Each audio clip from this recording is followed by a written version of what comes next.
Hi all, welcome to today's community call for November 26th. This is our topic today is places of refuge since making of the U.S. election. My name is Erin McCauley. I'm the RCC admin assist. I welcome all pronouns in reference to me and invite you to share your pronouns as well if you would like to. Before we get started, I'll share the RCC core values and community agreements just to give everyone a sense of how we like to hold space together, and then I'll turn things over to our facilitators for today.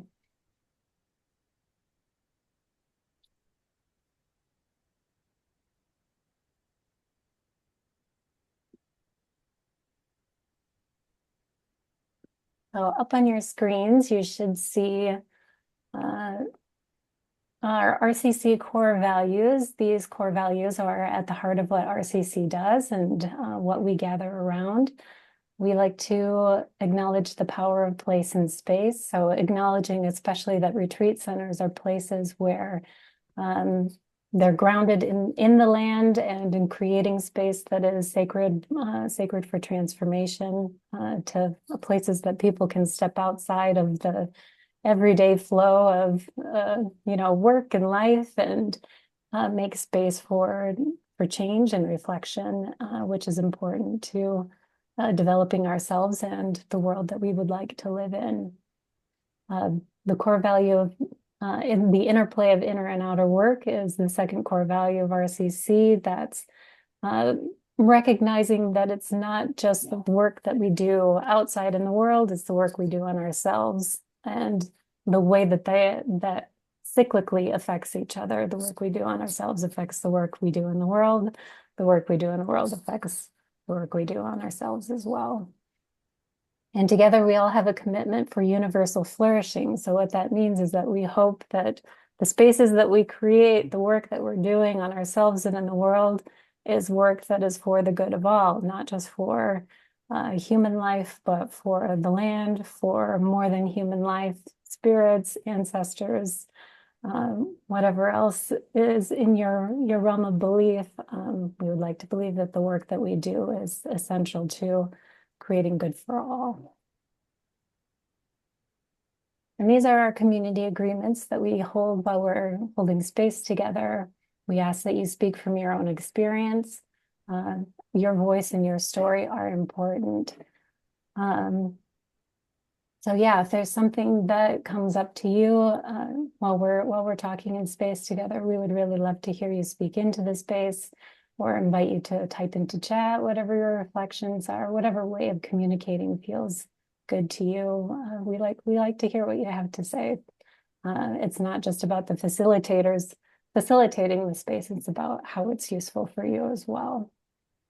We're all knowers and learners in this space, so we invite the wisdom of the community to come in into our conversations. It's not just it's not just the facilitators who are bringing us their knowledge. It's community knowledge that's important to us. We all have something important to share with each other, and together we can learn more than we can just listening to one person. Silence can be centering, movement and sound can be too. So we might engage in different kinds of practices to bring us all into the same space together. Those might be just a quiet moment of silence to bring us all into the space together. We might read some poetry. We might ask you for movement. And we ask that you participate just as you feel comfortable. So if something feels like you want to participate in, you're welcome to. If you don't want to participate, you don't have to either. We ask that you keep others' stories confidential, but share what you learn. So if someone shares a personal story, especially, feel free to take the learning from that story. But if you can remove identifying information, please do that as well. And as I mentioned before I started the recording for the call, we do like to record these sessions so that folks who can't attend live can still get the learning and listen in on what was discussed. But if at any point you would like to share something that you would not like to have recorded, just give me some kind of indication and I'll pause the recording. And this is an invitational space and participate as you are able. So if you need to come late or leave early, We understand that there are lots of demands on your time right now, so we're just glad if you can be here with us, whenever you can be here with us. And we ask that you'll hold this comfort with grace and deep listening. Some of the topics that we bring up might be a little bit challenging, so listen to what your body is telling you. If you need to take a little break, take a deep breath, take a walk, that's all good. And yeah, just to be very deep into the listening and to keep space for others that is filled with heart. And we're not here to fix each other. We're here to companion each other on our journeys together.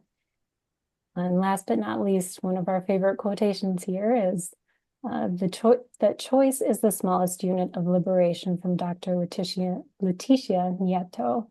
And we would like to offer as many choices to you as we can. So if you have ideas for how we can offer you more choices, please feel free to communicate with us. I'll pop my email in the chat, and you're always welcome to email me or contact one of the other Stewardship Circle members to let us know what you need so that we can help you participate in this space in a better way.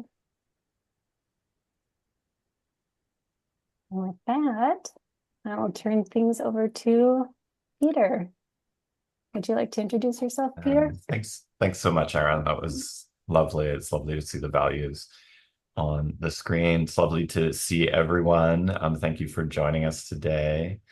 My name is Peter Rinch. I'm the son of Ruth and William, and my people come to this land I'm on from the Isle of Skye, removed in the Scottish or the Highland clearances. And the land I'm on here is the traditional and unceded territory of the Squamish people. It's called Nalelikum, which means the Isle of Deer. And you may see a deer walk by me. There are many deer around here. So I join you from Nalelikum, which is in the nation state of Canada. And so I've been kind of smiling at that because I'm one of the facilitators here, and I'm a Canadian in a room full of probably mostly Americans to sense make of the U.S. election. But you can trust me that I come to it honestly. I for 7 years was the CEO of Hollyhock.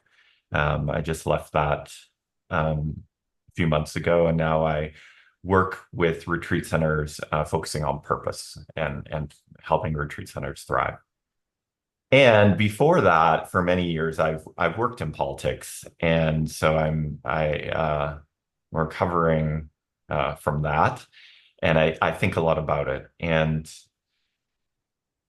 one of the things I've noticed in this stewardship circle of RCC is, I think in the last few weeks we've talked a lot about like what is the role of retreat centers, of RCC in these times, and what do these times mean? And I'll just say for myself that I'm really often unclear about that. I'm really unclear, and I'm not sure. And one thing I know for sure is the last few weeks I've really not been interested in any hot takes about the election or the election results. I've tended to move away from any sort of like I understand everything that happened, or any sort of clarity about what happened. But the one thing that has been pulling me towards it is this: when I read things about connection and finding connection in these times, whatever these times are. And so I was looking through a few texts that I have on the go all the time on my desk here. And one thing I found in this text by Timothy Schneider, it's a very simple comment, but he says, make eye contact and small talk. It's not just polite. It's a part of being a citizen and a responsible member of society. It is also a way to stay in touch with your surroundings, break down social barriers, and understand people.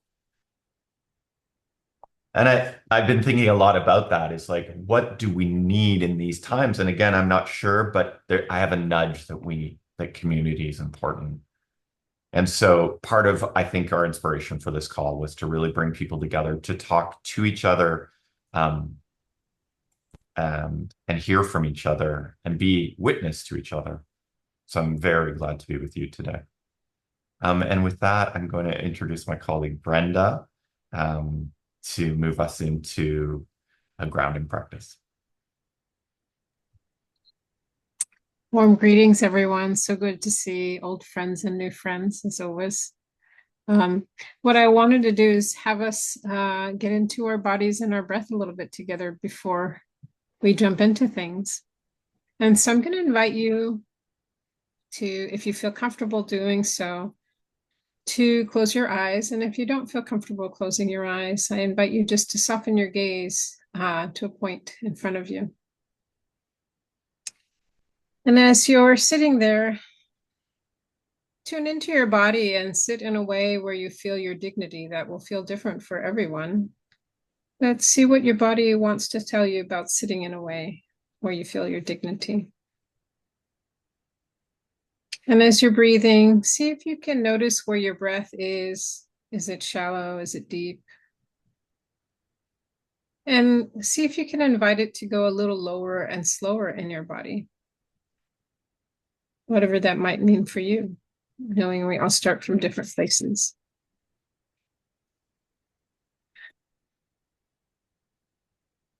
And as you continue to breathe in and out, I invite you to just pay attention to different parts of your body as you're deepening your breath.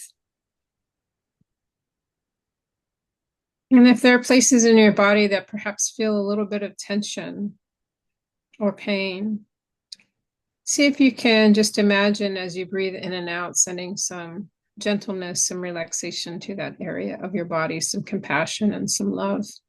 May not make the pain or the tension go away, but mostly just to send it love.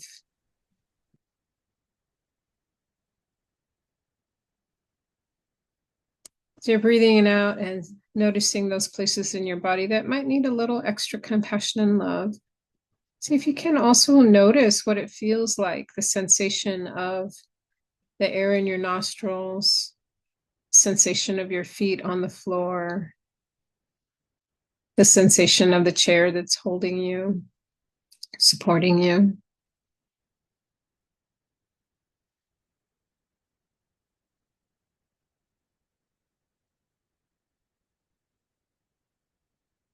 Just continue to breathe in and out and sending love and compassion to your body.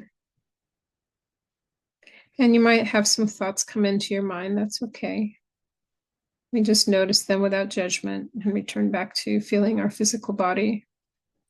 Sensations. Is it cold? Is it warm where you are? The feeling of your clothes against your skin.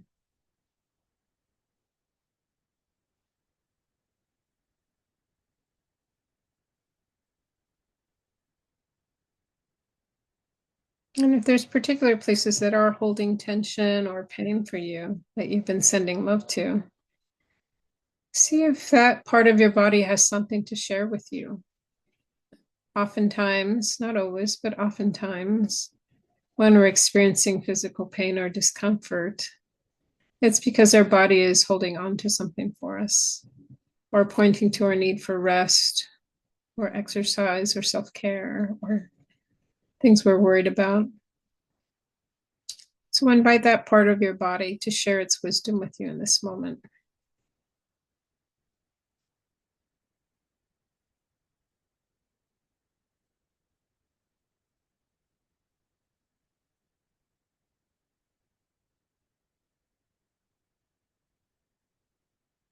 As we continue to breathe in and out, we're just going to send gratitude to all the different parts of our body. So I send thanks and gratitude to our feet, who connect us to Mother Earth and ground us and help us to walk around and get to the places we need to go. We give thanks to our legs for maintaining that connection with Mother Earth and helping us walk on our path and on our purpose. Give thanks to our abdomen, seat of our intuition, where we digest and release the things that don't serve us. We digest beautiful food and nourishment, and we release those things that don't serve us. Thanks for all our organs for doing the best they can in this moment to keep us alive and to help us be in that constant state of receiving and giving, of ingesting and releasing. Give thanks to our solar plexus and our chest, our back, for helping us to stand upright and to be strong and to follow our core. Give thanks to our generous hearts. We ask our hearts to remind us to love ourselves, to love our neighbors, our friends, those we love, those we agree with, those we disagree with. Help us to stay in our heart. And also how it helps us process our grief in healthy ways, to process our emotions in healthy ways.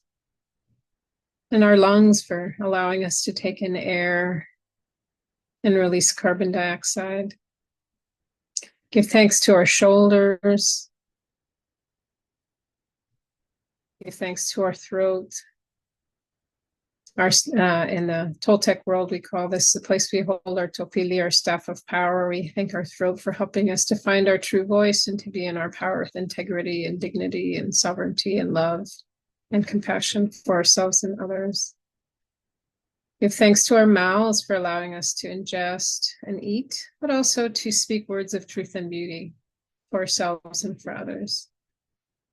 Our eyes and our ears for helping us to see and hear what we need to see and hear, to keep growing, to keep evolving as on our own path of development.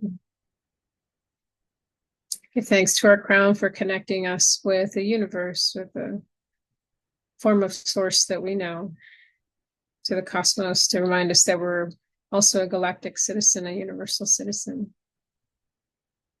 And just allowing that energy of love and gratitude to flow through our body. And on the count of 3, we'll return back to each other. 1, 2, 3. Mateo. Thank you. I'll back to you, Peter. Thanks so much, Brenda. I'm just going to hold that for a second or two.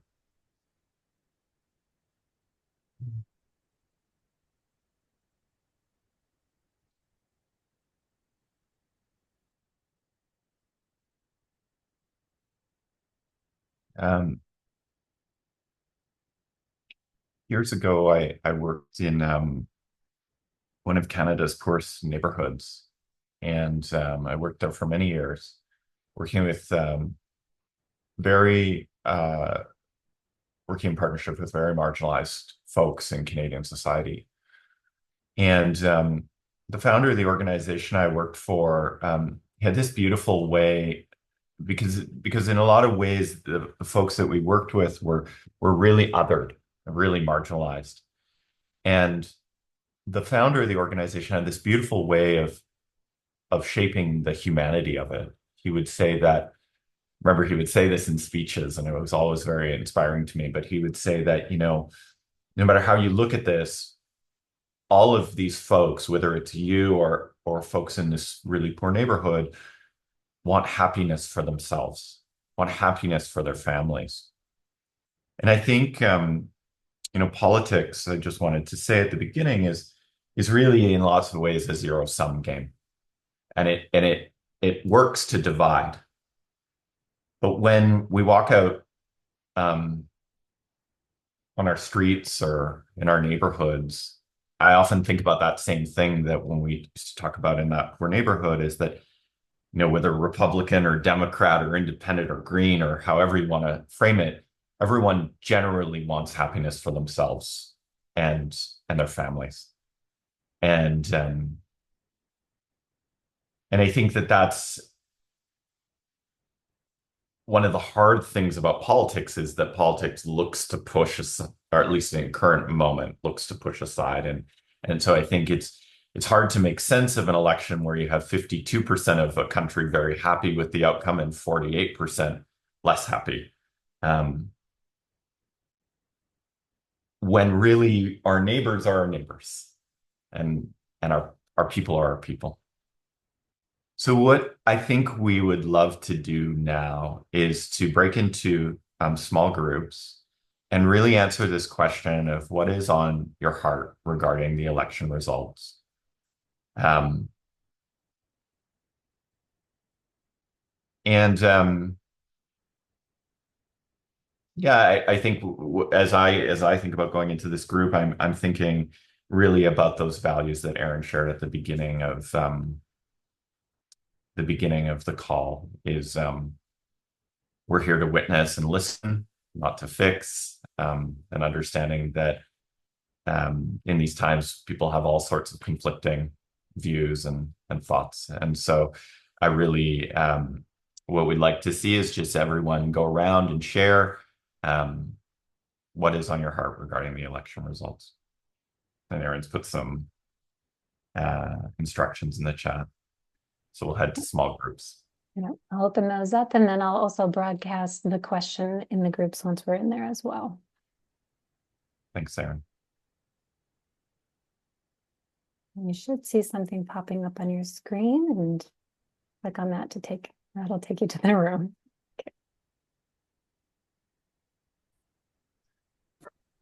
Oops. Oh. I just started my share and clicked the button to exit my group. Oh.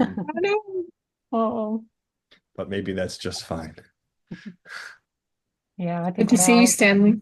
coming Good back. to see you too, Brenda. It's been a while. Yeah.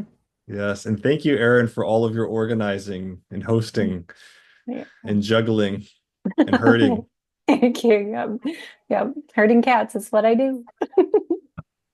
Stanley, will you be at the Commonweal holiday party? I'm hoping I get to see you in person soon.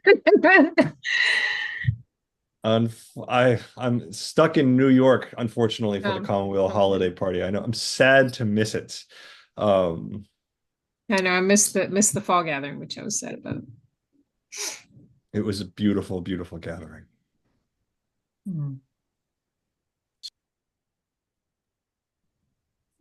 I think we're all back. We're all back. Yep. Great. Great to see everyone back in the big room. I'd love to just ask if anyone feels moved to share something that came up in the smaller group reflection, questions, heartaches, to share into the space or to put in the chat.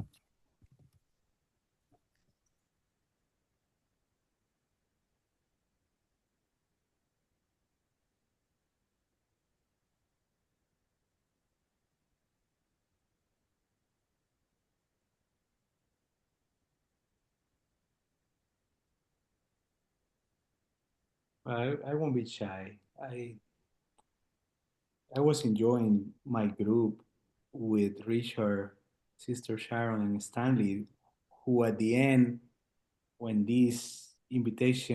when the announcement at the breakout room, I think that he hit the wrong button and we lost him. But recognizing the feelings associated to the electoral process itself, and also recognizing the the polarizations that we are in, and how to bridge those polarizations with graciousness is a task in front of us. This is I thank the people within my group that were offering also their wisdom on how they are navigating this, because I can confess to you that I have had my moments of up and down, and I stop there. Thanks, Francisco.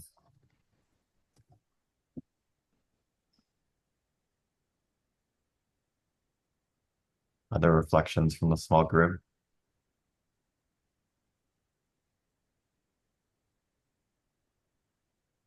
Yeah, I was reassured by the conversation as it was developing, and we didn't get to quite finish it, that said in each of our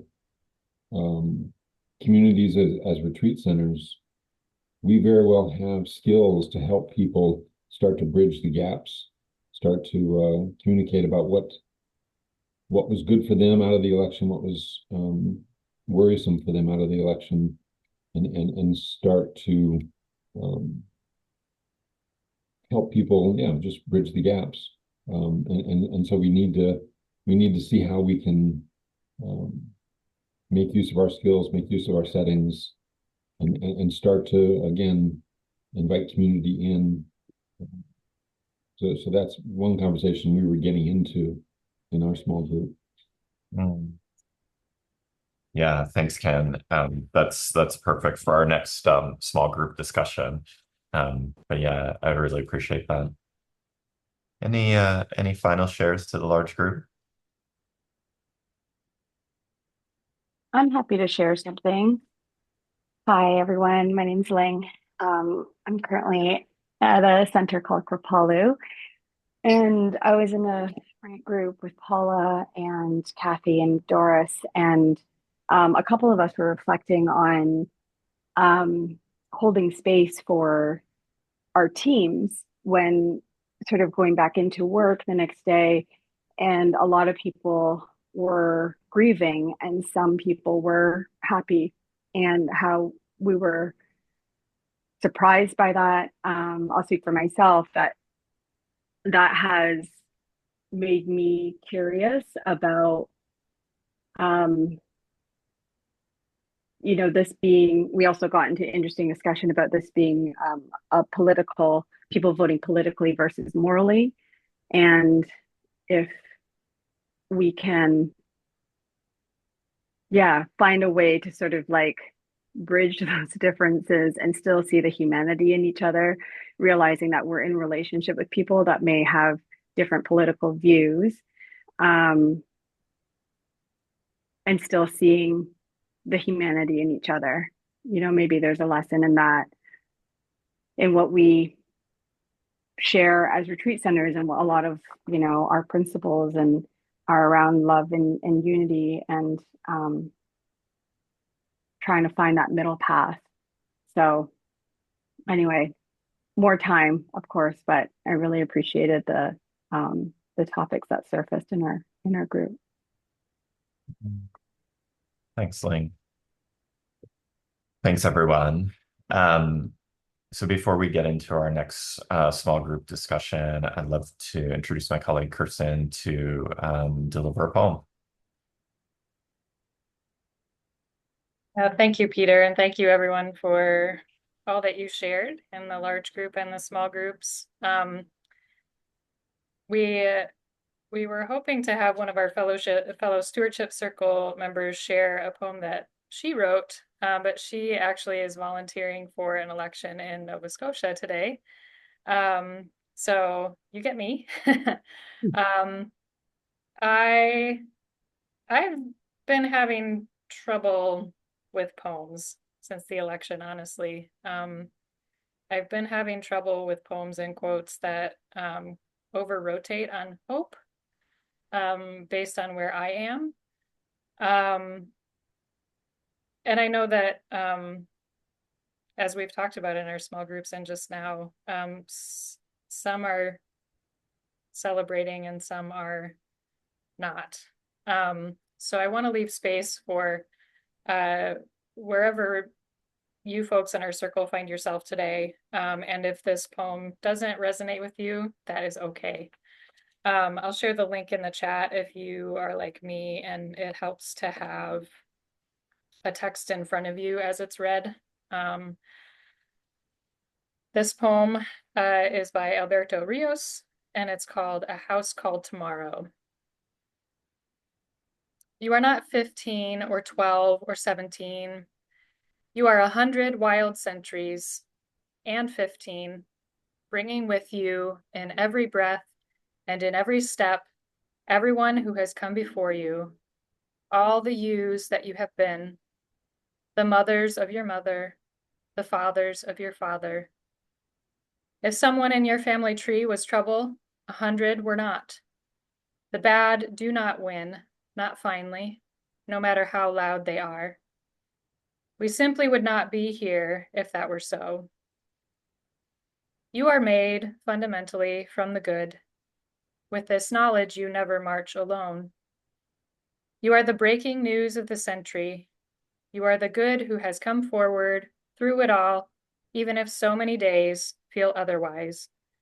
But think, when you as a child learned to speak, it's not that you didn't know words. It's that from the centuries, you knew so many, and it's hard to choose the words that will be your own. From those centuries, we human beings bring with us the simple solutions and songs, the river bridges and star charts and song harmonies, all in service to a simple idea that we can make a house called tomorrow. What we bring finally into the new day, every day, is ourselves. And that's all we need to start. That's everything we require to keep going. Look back only for as long as you must, then go forward into the history you will make. Be good, then better. Write books, cure disease, make us proud, make yourself proud. And those who came before you, when you hear thunder, hear it as their applause.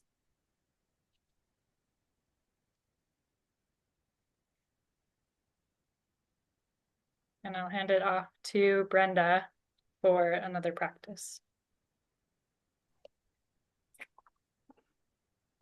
Hi again. I was talking a little bit in our small group around books that I feel are really helpful around collective practice in this time. And one of the ones that came up is My Grandmother's Hands. So I want to invite us to do some movement and vocalizing together. So there's a chapter on body practices to do together with friends, family members, others that you know and trust. So I'm going to first invite you, and I'm going to ask everybody to unmute for this, actually. It'll be kind of chaotic, and I like chaos. Like my friend Dio Komalafe, I like chaos. And let's start by first just rocking back and forth in a way that feels comfortable to you, to be in your body. And as in your body, I've been thinking a lot about my friend Michelle Cassandra Johnson, who's done some work with us, and she likes to talk a lot about bee wisdom. So I'm going to invite us to think about the wisdom of a bee and start buzzing and humming like a bee.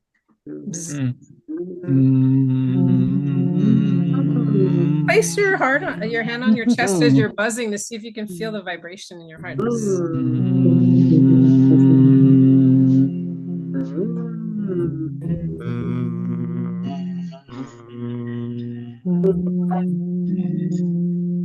See if you want to take your little bee wings flying while you're buzzing.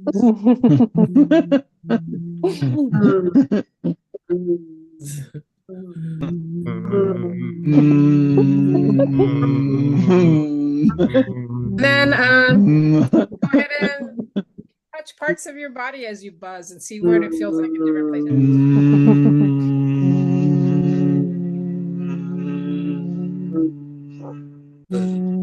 And now come to land and just enjoying the buzz and vibration that we did together. The hive has so much to teach us in this time about how we gather sweet honey and create things together, about how we waggle dance and find joy even in the hardest of times, and that our dances are not just for exercise or fun. They communicate where the honey is, where the flowers are to each other so that we can harvest together. And that when a sister comes and she has something stuck on her wings, the sisters come and clean her up and take care of her. And yeah, there's a lot of lessons for us in the collective care and the collective wisdom and the collective magic of these for the time that we're facing as a beloved community. And I pass it back. Brenda, that was so beautiful and so fun. It's lovely to see everyone like smiling and flapping their wings and buzzing. It was wonderful. It was wonderful. So we're gonna hop into our second breakout group, and I think that holding the bee metaphor is very beautiful. Is the question is how do we as retreat center communities hold on to humanity in these times? Or another way of thinking about it is like what is the offering of retreat center in these times? Um, and when I was thinking about this question, something popped into my head right away. And so, although we've had a couple of readings, I'm going to do one more very quickly. And it's by a practitioner of Buddhism named Michael Stone, who was a teacher at Hollyhock and unfortunately passed away in 2018. But in this book, The World Comes to You, um, they're just very small chapters, but he writes this chapter called Running Away. And so I'll just read it now. There was a story about a husband and wife on silent retreat with the great Zen teacher Shunryu Suzuki. At some point, the husband is going for an interview with him, and the wife says, "Can I take your spot? I'm having a really hard time and I want to leave the retreat." So the husband says, "Okay." She goes and sits down in front of Shunryu Suzuki and says with her car keys in hand, "I'm leaving." And he replies, "You are free to leave, but there is nowhere to go." I teach silent meditation retreats, and I see this all the time. Someone tells me they are leaving, and I tell them that they are free to go. Then they get to the parking lot, and they just break down and they don't know what to do. Then they come back and sit down. And after that, they are ready because they realize, where could I really go? That's our job. And then I put in parentheses as retreat centers to hold ourselves and hold others with kindness when there is the urge to run. So the question is, how do we as retreat center communities hold on to humanity in these times?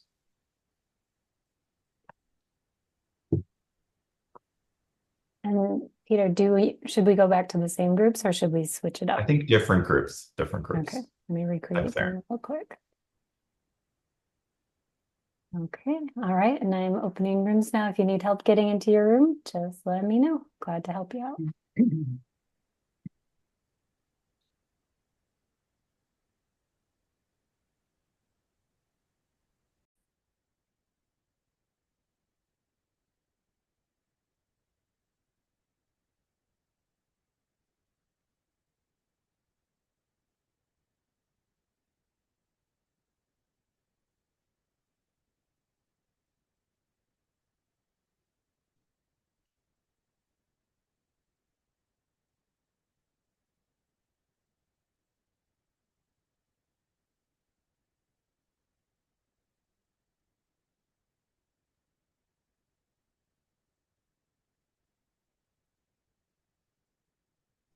Hi all, welcome back. Welcome back.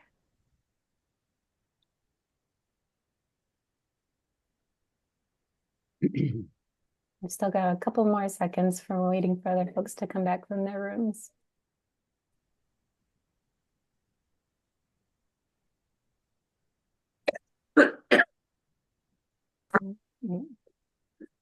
Rosalie, what was the other resource that you just mentioned? Was it 1440? 1440. Yeah. Thank you. It looks like we're all back, Peter. Yeah, welcome back, everyone. I hope the conversations were meaningful, and I'd love, again, just to invite any shares from the smaller group into the larger group. Feel free to speak into the space or to put it into the chat. Is there anyone who wants to share an insight or reflection from the conversation we just had? Yep. Certainly. Yeah, something that came up for us, which I thought was kind of neat. We were just talking about curiosity in understanding where other people are coming from. And so I was mentioning that our center is Guest House, and we're named after the Rumi poem, Guest House. And so it's just kind of significant to us to think about, what that poem says about welcoming all.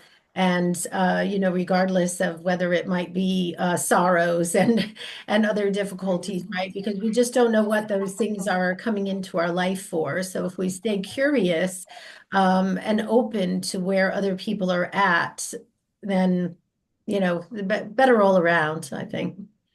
Mm. Thank you. Thank you, Sarlin. Lovely. Any others?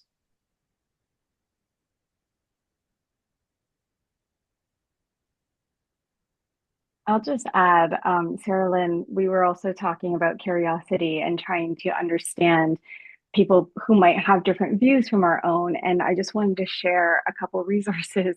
One that's been really helpful to me called Tangle, and it's a newsletter that kind of looks, I realized in the midst of all this, and as a leadership team, as we've talked about, like wanting to hold space and be a place of belonging, that I really needed to understand views of people that are different from my own.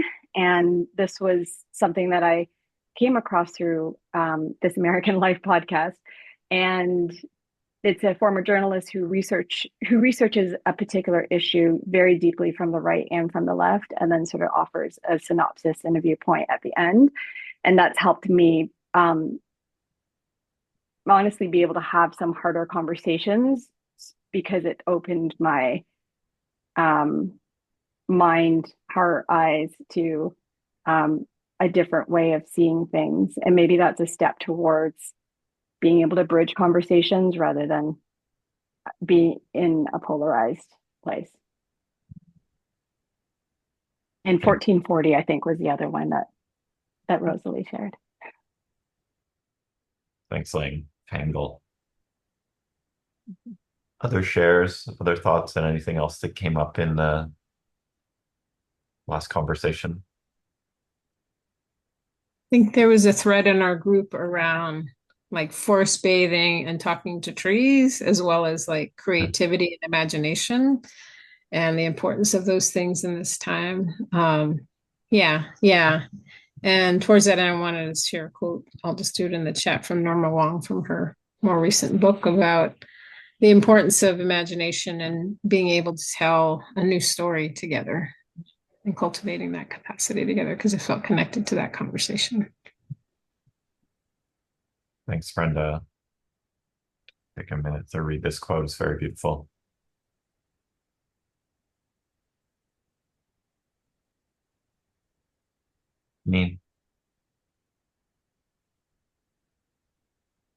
Jean. I see you got your hand raised. Is that on purpose or? Yeah. No. Okay. Something that came up in our group that I wanted to share was we're talking about the activities that we've been doing as retreat centers, and some for a very long time. Someone in our group was talking about 120 years, and how important for those of us who feel despairing or defeated or deflated, even, how important it is to continue to do those things. Because someone said in our group, like, they mattered then and they matter now. And that felt really resonant to me personally as I was listening to our group speak. Any final shares? All right. Well, I'm going to pass it back to Brenda to close us out here, but I just want to say thank you to everyone who joined. It's been lovely being in conversation with you. It's lovely seeing everyone's faces.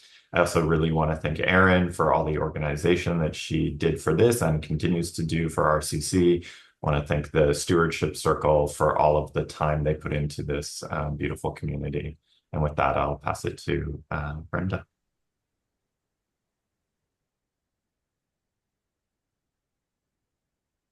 Yeah, grateful for everybody's medicine here, and thank you, Peter, for facilitating and gathering and bringing us together for this, and for everyone who had a part in it. Each one of you in the group's shared heart connection, so I'm grateful for that. I'll close by sharing a story about an elder that I used to work with named Jerry Teo when we were doing a lot of work with boys and men of color many years ago. And there was this really poignant moment when we were with a bunch of Black and brown young men in the Central Valley in California. And he was showing them all the slideshows and all the statistics of Black and brown men and young men. And at some point, he just stopped and sat on the stage and he said, you know what, I'm just going to stop showing you these slides. He's like, you know these statistics. You live these statistics every day. These are your fathers, these are your uncles, these are your brothers, these are your friends that are incarcerated, that are, tracked by police, like all these things. And so what he chose to do at that point was he said, I just want to apologize to you. He said, it took me a long time to start doing my own healing work and for the elders to come and teach me how to be a good man and to have my own rites of passage so that I can grow into adulthood with initiated men. And he's like, and I had a lot of trauma, but at the same time, I understand now that I'm responsible for all of you. My generation is responsible for the younger generation, and we're responsible for each other, and we're responsible for rites of passage and ceremony and growth together and bringing up the 7 generations, and to be in training to be a good elder and to be in training to be a good ancestor someday on the other side, that we're never alone. And so I've been really grateful to the teachers who have all helped me stay in the long view at all times. And to know that there's Native folks who started things they knew they were never going to complete, and they kept that going with the 7 generations, knowing it would be completed after they were gone, and they were ancestors guiding from the other side. And so that's kind of if we go far back enough, everyone on this call has ancestors who lived that way. And there's also many reasons why that got taken away or lost. And so part of transforming in this time, individually and collectively, is about remembering that we belong to something far greater than us and that we're responsible forwards and backwards. And so that starts with us. If we don't love ourselves, we can't love each other. So I'm going to ask you to actually take yourselves off mute again, because I love chaos. Rub your hands together, really get that energy going. And some of you may have done this with me before. Place your hands on your heart and say out loud, repeat after me, I am loved. I am loved. I am a blessing. I am a blessing. I am sacred just the way I am. I am sacred just the way I am. I have dignity. I have dignity. I have gifts and blessings for the world. I have gifts and blessings for the world. And so that's one of the things we did with those young men. A lot of them we were saying that to them as well. So I want you to say that to each other. I want you to rub your hands, look at each other on the screen, and say to one another, you are loved. You are loved. You are a blessing. You are a blessing. You are sacred just the way you are. You are sacred the way you are. You have wisdom and gifts for the world. You have wisdom and gifts for the world. You have dignity. You have dignity. May you carry that in you. May you express that to everyone that crossed your path, because it's true. Even if we've forgotten, or even if others have told us it's not true, it's always true. And no one can take that away. Mm-hmm. And from that place, we can build so much beauty together and protect each other too when we need to. Thank you for your time today. Thank you so much. Thank you. Thank you, everybody. Thank you. This is wonderful. Thank you, everyone. Oh, yay. 10 states. Yay. Wow. Thank you for being with us today. Thank you, Have a wonderful day. Thank you, everyone. So good to see you. Thank you. Thank you for a great first time. Oh, I'm so glad. Please come back. It's such a joy to see you. A couple of new folks. I'm so excited.